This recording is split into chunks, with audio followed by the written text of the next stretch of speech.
the sound of a coin dropping into metal, the rattle of milk bottles clinking on a frosty doorstep, the silence of a red telephone box as you held your breath, waiting for someone to pick up on the other end. If you remember even one of those, you're already halfway back, because these weren't just inventions.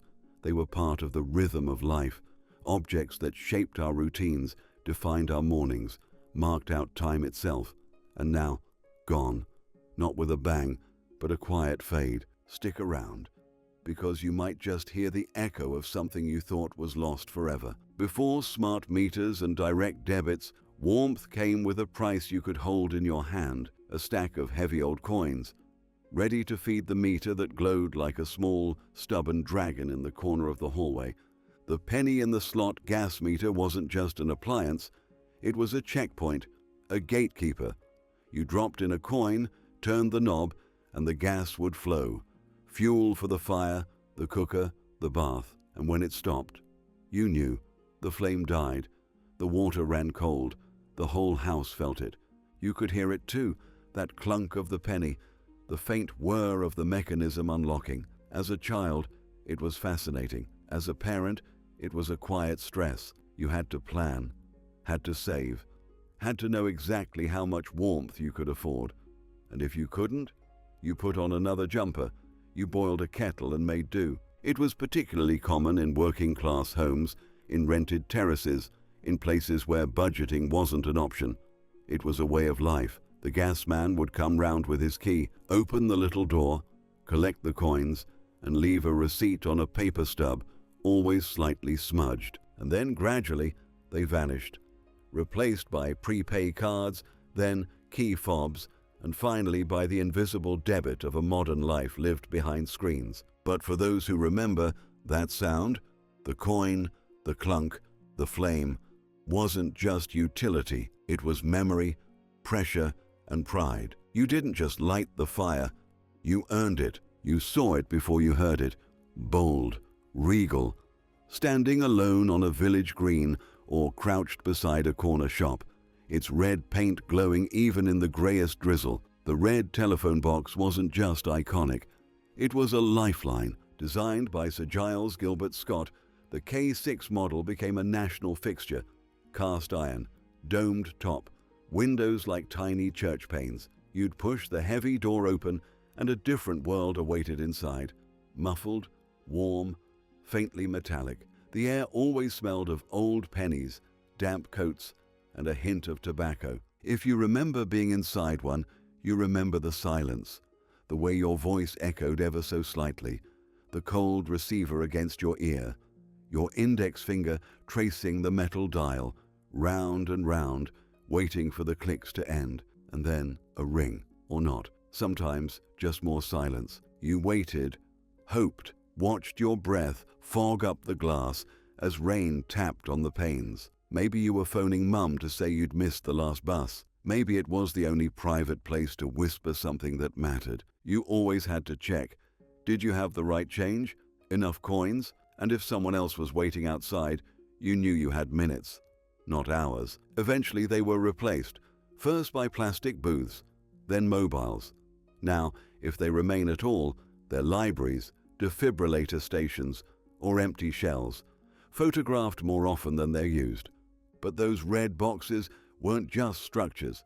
They were sanctuaries, places where voices carried weight, where time slowed, where words weren't typed, they were spoken. And maybe that's what we've really lost. What's the most important or memorable phone call you ever made from a red phone box? Before supermarkets and plastic jugs, milk came with a clatter, a soft whir of wheels, a gentle hum just before dawn, and then clink, clink, bottles on the doorstep, fresh from the churn and capped with silver foil that sparkled in the early light. The milkman wasn't just a delivery man. He was part of the neighborhood's heartbeat. His float, often electric, glided through sleepy streets long before most alarms went off. You'd wake to the sound without even realizing it, the same way you might hear birdsong or the boiler kicking in. And those bottles, glass, cold, slightly sweating in summer, weren't just containers. They were trusted, reliable, reusable. You'd rinse them, stack them by the door, and maybe sneak a finger into the thick cream that settled at the top. The older generation might remember the giant metal churns too, lined up behind shops or on school grounds, ready to be ladled out or poured into jugs. Milk wasn't just a product, it was a presence. And beyond the milk, the delivery came with quiet assurance. Sometimes eggs, sometimes orange juice, sometimes just a smile and a wave from the man who'd been doing the round since your parents were kids. Then, like so many things, it faded. Supermarkets offered convenience, plastic became king, and the doorstep, once a site of daily exchange, grew quiet. But if you ever find an old bottle, hear that faint clink in your memory, or see the circular imprint on a doormat, you'll know. It wasn't just milk, it was trust, it was morning, it was home. If you were a kid in the 1970s, Britain or new one, you'll remember the Raleigh Chopper. More than just a bike, it was a statement, with its high-rise handlebars, chunky rear wheel, and banana seat that stretched out like a miniature bench. It didn't just ride, it ruled. It looked like something out of a cartoon, half dragster, half dream. Kids who owned one were kings of the cul-de-sac, and if you were one of them, you didn't just go out for a ride, you arrived. That gear stick, dangerously placed in the center of the frame, made every street feel like a speedway. The steering was wobbly, the seat a bit slippery, and the frame just heavy enough to make hills feel like Everest. But none of that mattered. You remember the scraped knees, the streamers from the handlebars, the plastic reflectors that never stayed put. You remember racing down the hill near the park, feet off the pedals, wind in your face. You remember the freedom. The Chopper was a product of its time, a response to the American muscle bike craze and a symbol of British design flair. It wasn't practical, it wasn't safe, but it was unforgettable. By the 1980s, BMXs took over. The Chopper faded into nostalgia, occasionally resurrected in retro reissues, but never quite the same. Because the Chopper wasn't just about transport, it was about identity, childhood, daring. If you see one now, rusted in a garage, polished at a vintage fair, pause for a moment. That bike once carried more than kids.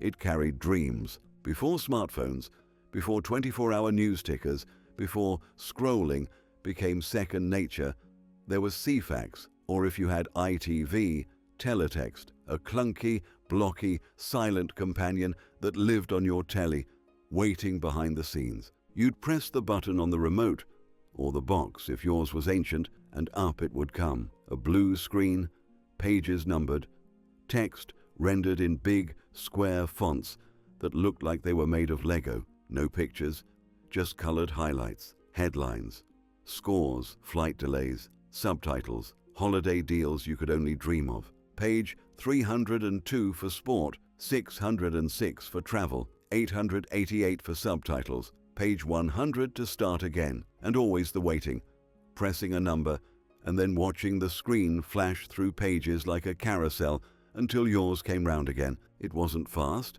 it wasn't sleek, but it worked. You could check the weather without standing outside. You could read news quietly before breakfast. You could daydream about package holidays to Tenerife while eating toast. And for many, it was a comfort, something constant. It hummed along with you in the background, asking nothing, offering just enough. Parents checked the lottery, kids read jokes, teens looked for music listings or exam dates. Eventually, digital text took over. The analog signal was switched off, and in 2012, Ceefax disappeared for good. But for those who remember, it was more than data. It was a ritual. It was how we connected with the world, with time, with quiet moments on the sofa. If you ever see a screen cap of it online, don't be surprised if your heart skips a beat, because that wasn't just teletext. That was time, paused on page 101. Before breakfast telly, before 24-hour rolling channels, before dawn even broke some days.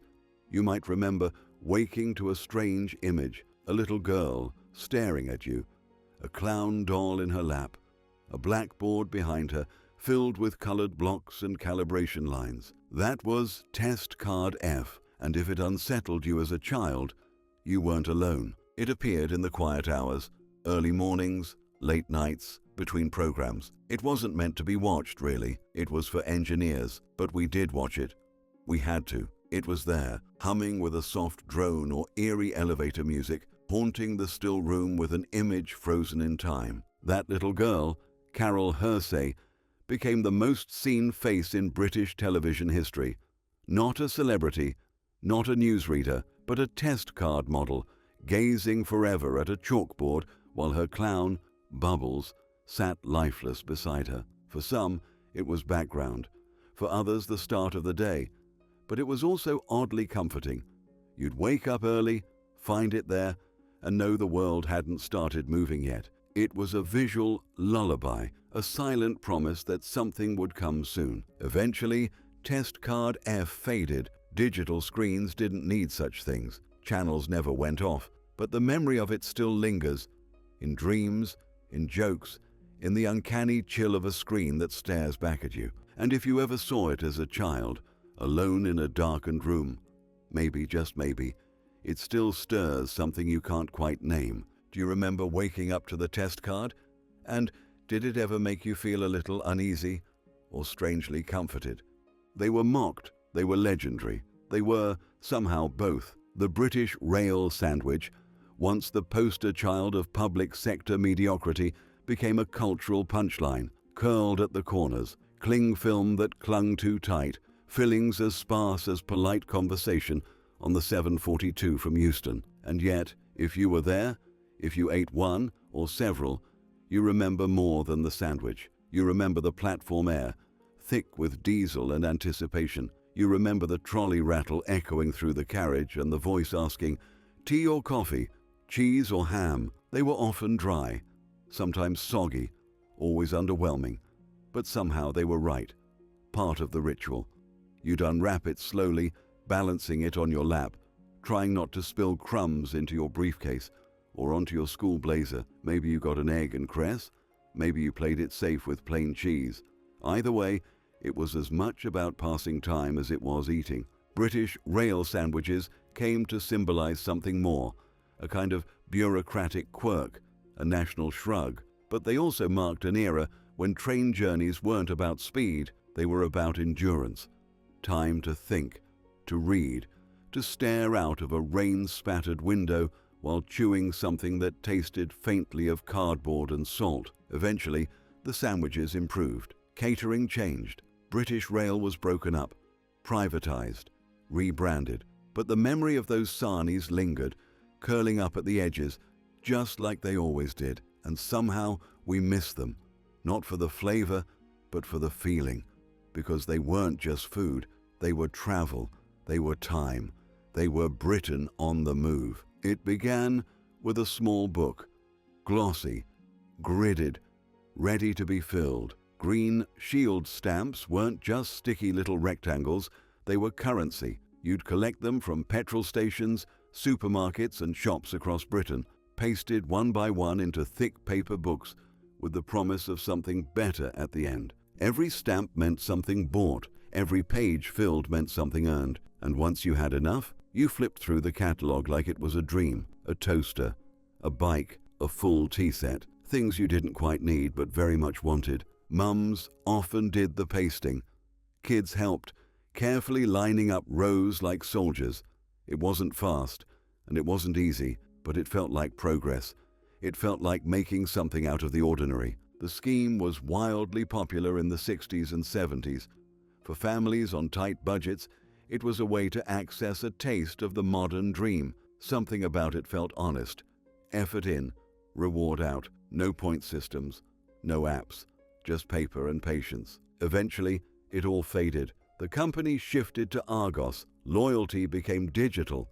Stamps, once a national obsession, became drawer clutter and charity shop curiosities. But if you ever find an old green shield book in a box somewhere, flip through it slowly. Imagine the dreams it held, the items long claimed, the hands that carefully pressed down each stamp. It wasn't just saving, it was hoping. He'd knock once, maybe twice, always polite, always on time. The home tallyman was a fixture of working-class British life.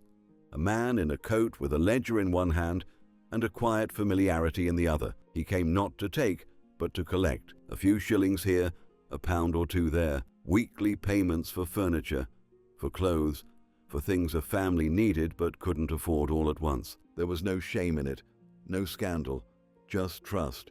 He might have known your dad, might have sat down for tea. He'd write carefully in his book, give you a receipt, and be off before the kettle boiled. It was informal finance with formality, lending with a human face. The tallyman didn't need a credit score. He didn't charge hidden fees. And if times were hard, he understood. He knew. For many, he made life manageable. That sofa in the lounge, bought through him. That coat you wore through every winter, paid for, bit by bit. Then came credit cards, big banks, digital lending. The doorstep visit gave way to emails and automated calls. The tallyman vanished, not with scandal, but with silence. But ask anyone who grew up in that world, and they'll tell you the tallyman wasn't just a money man. He was part of the neighborhood, a familiar knock, a weekly routine, a quiet dignity, and maybe in some ways we were richer for it. Was the tallyman part of your household growing up, and do you remember the respect or routine that came with his visits? Chrome body, mesh shell, a trigger that hissed like fireworks. The soda siphon was a centerpiece of 1960s sideboards, turning ordinary water into a fizzy spectacle with the push of a finger. You'd fill it, charge it with a small CO2 bulb, and suddenly, psh, sparkling water on demand. It wasn't just for cocktails, though it played its part in many. It was a showpiece, a talking point, the kind of thing you brought out when the neighbors came round. Even as a child, you knew it was grown up. It had weight. It had mystery. You weren't allowed to touch it, but you always wanted to. The siphon wasn't about convenience. It was about theater, a splash in a whiskey, a spritz on lemon, a gentle fizz that felt, somehow, fancy. They were reused, refilled, cherished. Then came plastic bottles, fizzy drink giants, and home carbonation machines. The soda siphon went from center stage to charity shop shelf. But for a time, it was magic. Science at the dinner table. A bottle that didn't just pour, it performed. And if you ever see one in a cabinet somewhere, give it a nod. It made ordinary things sparkle. And maybe for a while, it made life do the same. If any of this stirred something in you, if a sound, a scent, or a simple gadget brought you back, this is your place. Share your memories below.